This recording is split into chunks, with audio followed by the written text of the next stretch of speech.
So I built a little Nalbinding needle. This is made out of bone. I use deer bone. I've got a nice little cannon bone off a deer. First I'm going to clip the ends off.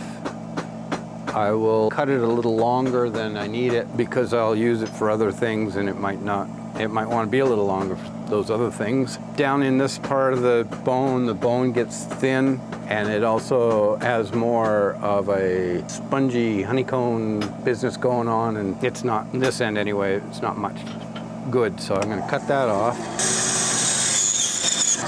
Not as messy in there as I thought it would be. These make neat little bottles, so I'm going to cut that a little taller than I had planned. Cut that petition out of the middle, which cleans out really easily, and make a nice little bottle to put, you know, like magic potions and things in, right? You see what I'm talking about? Those ridges make a nice thick. So I'm going to split it down the middle. Now I'm going to cut out that thicker piece here. With any luck, that's all we need the bandsaw for. Planning on doing most of this whole deal with just 2 tools. I wouldn't call this a bit. I'm using a little disc sander, and that's what I'm going to shape it with. Bone is pretty brittle, and it works better when you grind it with a sandpaper than when you try to use rotary grinder. Then I'm going to use a bit that I've showed on other videos. It's actually a homemade bit.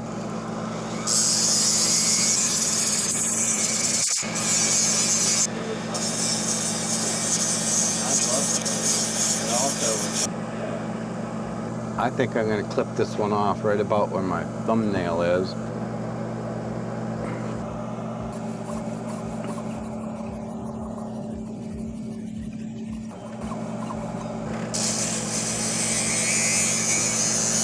So this is basically the shape of it. That's as far as I need to go with the disc sander. I'm going to draw on an imaginary eyelet. So I'm going to do this kind of like I did this other one here. Do a bit of a twist on it because I think it looks cool. How I did it was I polished it down really nice and smooth so there's no sharp burrs, you know, splinters or anything that's going to catch on the yarn. Okay, so this is that triangular point that I make. It's very simple to do. Take an old burr that might be busted or worn out and grind it down 3 sides down to a point. The sides are sharp, point sharp, and you will see it cuts pretty good. So I'm going to start by poking a hole through here. Oh, the nice thing about this particular bit as opposed to, you can see this bit I'm holding up is it's got a twist to it and it turns with the twist. So as you're poking, like I'm going to poke a hole through this little piece of bone with this, because the cutting edges are straight up and down, they won't drill into the bone and split it. This would. Well, it's just like a screw. Yeah. It screws itself in and splits it.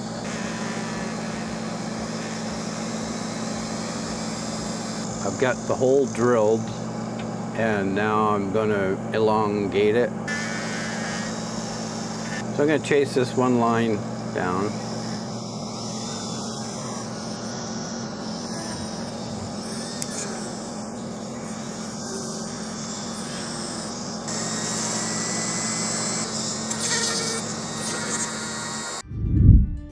Now I'm going to find a triangular file. I'm going to define these lines, these grooves better. But we don't need this much anymore either. What a difference. I've got the grooves defined pretty nicely around the thing for a twist. So I'm going to actually get in there and carve a little bit out with this little burn here. It's also like a triangular V gouge kind of thing. So this will cut a real sharp little groove in there. Because when I finish this, I put a little bit of ink I make out of walnut husks. Gives it a nice patina. What's that? Paul, it's 5 o'clock in Iceland. Yeah. Little John Barleycorn. Yeah. Cheers. Paul, did you see this little walrus I did? Wow. That's carved out of fossilized walrus ivory, and that's why it's got that nice color. Oh. Then I added tusks a whiter variety of walrusite. It's going to be part of a scene. I've got this oak burl here that looks like a little island. Yeah. And so I'm going to have a couple of these walruses hauled out and relaxing.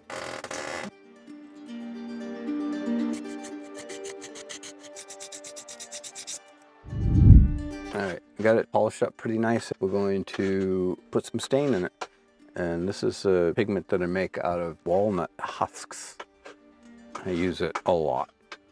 It's a nice brown stain and it gives it an antique-ish sort of a patina. Do all that scratching on something you want to show up there. That's basically it. So I'm just gonna let that dry for a second and then we're gonna hit it with some steel wool. The brown stain I like because it's a little more subtle than the black India ink or something like that. It tends to look more like just wear, patina, grime.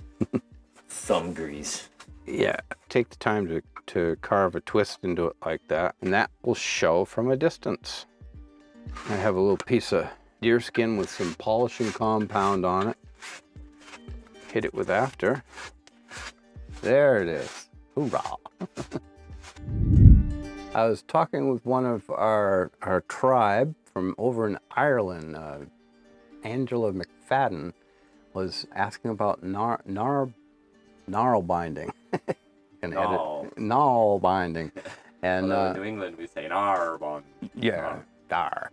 But which is a really cool thing. It's a variation of knitting. I was curious about it, you know, whether the Vikings ever knitted, because I know knitting goes back a long ways to the Egyptian times and so forth. I like making tools and stuff, so I saw the needle they were using. I thought, oh, I can make one of those. Basically, instead of knitting, you know, as they do, they use a needle and do kind of a half-hitch stitch around. They start a little circle in the middle and build off of that. So I built a little Nalbinding needle.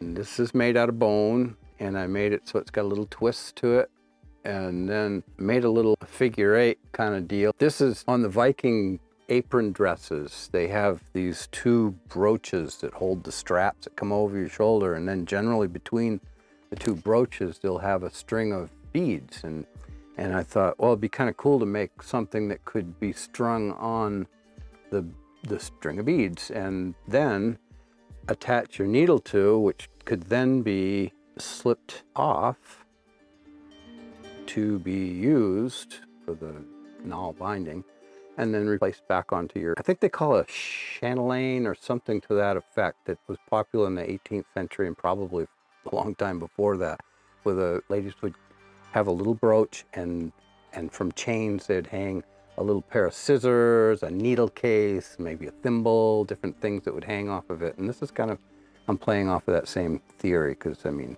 it's just handy and who wouldn't do that? There it is. Hoorah! Thanks for watching. Bye.